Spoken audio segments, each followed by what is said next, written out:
नमस्कार दोस्तों, मैं हूं डॉक्टर अमरीश कारिया। आप देख रहे हैं हेल्दी सब्सक्राइबर्स। और आज की इस वीडियो में हम चर्चा करेंगे डॉक्टर रैकपैक कंपनी द्वारा बनाया गया एक patent medicine alpha alpha tonic के बारे में। इस वीडियो में हम जानेंगे ये टॉनिक कहाँ दिया जाता है, किन रोगों और किन लक्षणों में ये दवाई असरदार रहती है।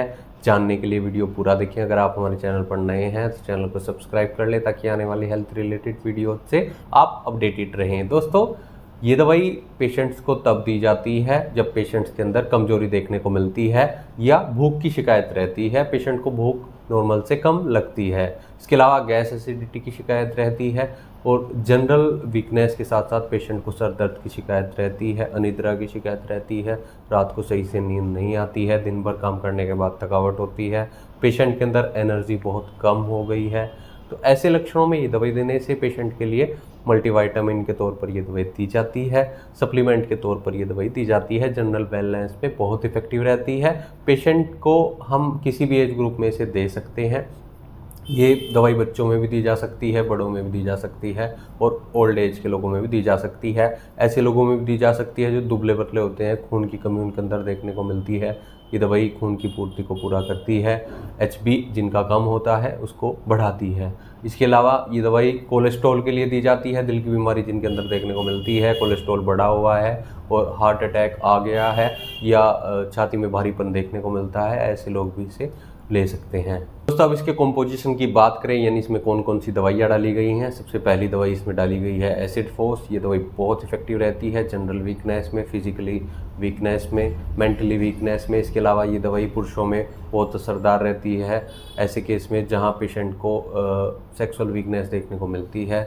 इसी के साथ साथ ये दवाई तब दी जाती है जब पेशेंट को कमजोरी आ गई है किसी लंबी बीमारी के बाद, या फिर पेशेंट हमेशा थका हुआ फील करता है, अनिद्रा की शिकायत देखने को मिलती है। अगली दवाई इसमें एविना सटाइवा डाली गई है। ये दवाई भी बहुत इफेक्टिव रहती है, पूरे शरीर में काम करती है जहां कमजोरी देखने को मिलती हो। और पेशेंट को अगर माल न्यूट्रिशन का शिकार देखा जाता है, कुपोषण का शिकार देखा जाता है, तो ऐसे में बहुत इफेक्टिव रहती है। ये दवाई सेक्सुअल वीकनेस को भी दूर करती है, नसों की कमजोरी को दूर करती है और पेशेंट की भूख को भी बढ़ाती है। अगली दवाई इसमें चाइना डाली गई है। चाइना भी एसिड फोर्स की तरह बहुत इफेक्टिव रहती है जनरल वीकनेस के लिए, सेक्सुअल वीकनेस के लिए।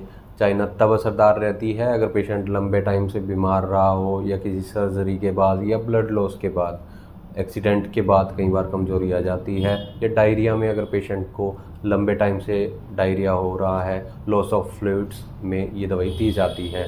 इसके अलावा इसमें कैलकेरिया फोर्स डाली गई है। ये दवाई हड्डियों के लिए बहुत इफेक्टिव रहती है, हड्डियों की मजबूती के लिए दी जाती है, बालों के लिए बहुत असरदार रहती है, नाखूनों के लिए बहुत असरदार रहती है, हमारे शरीर में कैल्शियम की कमी को पूरा करती है। जिन लोगों में कैल्शियम की कमी देखने को मिलती है, कैलकेरिया फोर्स ऐसे पेशेंट में दी जाती है। दोस्तों, और दवाइयों की बात करें तो इसमें जिनसेंग डाली गई है। जिनसेंग बहुत असरदार रहती है, पूरे शरीर के लिए दी जाती है। अगर पेशेंट को मेंटल वीकनेस हो, साथ में एंजाइटी हो, डिप्रेशन हो, फिजिकली अगर देखा जाए तो नसों में पेशेंट को कमजोरी देखने को मिलती हो, दर्द की शिकायत रहती हो, इन सब दिक्कतों में बहुत असरदार रहती है। अल्फा अल्फा इसमें डाली गई है। अल्फा अल्फा के बारे में मैंने आपको पहले भी बताया है कि ये दवाई बहुत असरदार रहती है। इन सब केस में तब दी जाती है जब पेशेंट को भूख की शिकायत हो, भूख न लगती हो, वज़न पेशेंट का गिर गया हो, कम हो गया हो, शरीर दुबला पतला हो, शरीर को मजबूत बनाने में, मसल्स पावर बढ़ाने में मदद करती है। इसके अलावा इसमें डाली गई है नक्सोमिका। नक्सोमिका बहुत इफेक्टिव रहती है डाइजेशन के लिए, जिन लोगों में गैस एसिडिटी की शिकायत रहती है उसके लिए दी जाती है। ये दवाई इसमें मैग्नीशियम फोर्स डाली गई है। ये दवाई पेशेंट को तब दी जाती है जब दर्द की शिकायत रहती है, मांसपेशियों में क्रैम्प्स पड़ते हों, नसों में दर्द रहता हो या पूरे शरीर में कहीं भी पेशेंट को दर्द देखने को मिलता हो। इन सब दर्द के लिए ये दवाई दी जाती है। अब इसके डोजेस की बात करें यानी लेने का सही तरीका क्या होता है, तो अगर आपको ऐसी कोई शिकायत है तो अपने होम्योपैथी डॉक्टर से कंसल्ट जरूर कर ले। बिना डॉक्टर की सलाह के कोई टॉनिक या कोई दवाई नहीं लेनी चाहिए, कई बार आपको प्रॉपर ट्रीटमेंट की ज़रूरत पड़ जाती है। दोस्तों, इस दवाई को अडल्ट में दिन में 3 बार दिया जाता है। खाने से पहले इसकी कुछ चम्मच आप ले सकते हैं, लगभग 1 से 2, पेशेंट की कंडीशन पर डिपेंड करता है कितनी डोज दी जाएगी। बच्चों में इसकी 1-1 डोज यानी 1-1 चम्मच ही दें और दिन में 3 बार दे सकते हैं। तो कमेंट सेक्शन में हमें बताएं कि हमारी वीडियोस आपको कैसी लगती हैं। वीडियो शेयर करें और अगर आप कोई इलाज लेना चाहते हैं या कोई सलाह लेना चाहते हैं तो दिए गए व्हाट्सएप नंबर पर हमसे संपर्क कर इलाज या सलाह ले सकते हैं। वीडियो देखने के लिए धन्यवाद। चैनल को सब्सक्राइब करें। Thank you.